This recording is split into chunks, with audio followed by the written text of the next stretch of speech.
जैसा कि हम लोगों ने देखा था, मुरोंग्यू उस बंदे की बात सुन के काफ़ी गुस्से में आ जाता है और नियली को बड़े खतरनाक तरीके से घूर रहा होता है।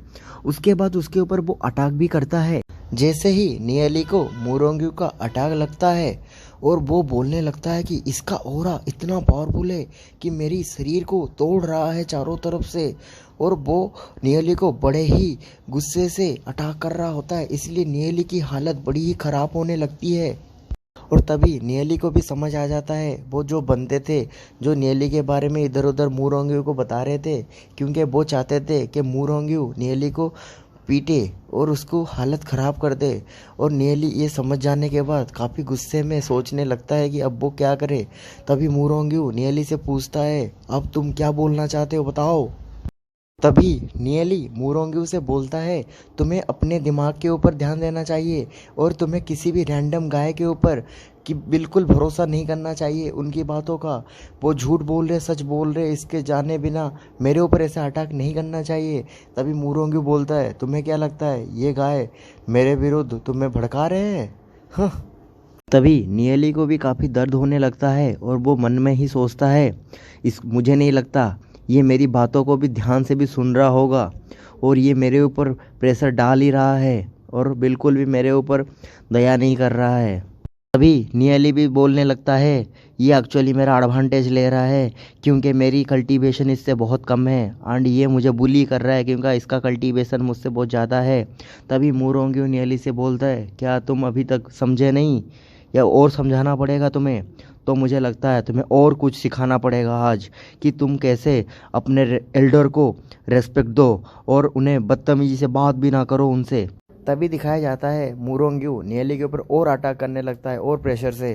तभी नियली के भी आंखों में उसका खौफ दिख रहा था और उसके होश उड़े होते हैं। नियली उसका अटैक देख के भी समझ जाता है ये अटैक इतना पावरफुल है कि मुझे इसे काउंटर अटैक करना पड़ेगा। और तभी नियली भी अपने पूरे जोश से इन यांग ब्लास्ट को अपना लॉन्च कर लेता है। तभी मुरोंग्यू और नियली का अटैक भी काफ़ी तेज़ी से टकरा जाता है। तभी मुरोंग्यू भी बोलने लगता है, इसका पावर भी काफ़ी ज़्यादा है, इसी वजह से इसने मेरे से ज़्यादा वो सोल गूल को मारा था और लगता है ये भी काफ़ी पावरफुल है। मुरोंग्यू भी नियली के अटैक को देख के समझ जाता है नियली भी काफ़ी ताकतवर है, इसी वजह से उसने इतने सारे डीमन गूल को मारा था और मैं इस तरह के लोगों को अलाउ नहीं करूँगा कि इतना ताकतवर बने। और तभी नियली भी देखता है कि उसके अटैक से एक अटैक मुरोंग्यू का बच गया होता है और वो नियली की तरफ बढ़ रहा होता है। तभी नियली बोलता है, ये अच्छा नहीं हुआ, मैंने एक मिस कर दिया। तभी हमें दिखाया जाता है मुरोंग्यू का अटैक ज़मीन से बड़ी तेज़ी से टकराता है और जहाँ पे नियली होता है और वहाँ से ज़मीन के टुकड़े इधर उधर चारों तरफ बिखर जाते हैं। तभी चारों तरफ लोग जो होते हैं वो बड़े सरप्राइज से देख रहे होते हैं। तभी एक बंदा उस बंदे से पूछता है, मुझे ज़रा बताओगे ये हू लोंग कौन है?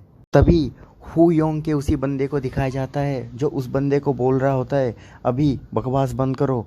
और दूसरी तरफ सोच रहा होता है, नियली मर तो नहीं गया ना, क्योंकि मुझे मास्टर ने बोला था उसे नहीं मानने को। और हमें दूसरी तरफ दिखाया जाता है नियली उस अटैक से उड़ते हुए कहीं जा रहा होता है और फिर अपने पैरों से खड़ा होता है और फिर अपने आप को संभालता है। फिर नियली उस अटैक से बचते हुए खड़ा होता है और उसके शरीर में काफ़ी दर्द हो रहा होता है और मुरोंग भी उसे देख रहा होता है और सोचने लगता है कि ये बंदा भी कमज़ोर नहीं है। ऐसे ही यहाँ पे नियली अटैक से घायल हो गया होता है तो मुरोंग्यू बड़े ही खुशी से उसके पास में रखा गया सोल स्केल को खींच लेता है अपने पास और उसे खींचने के बाद अपने साथ लेने लगता है।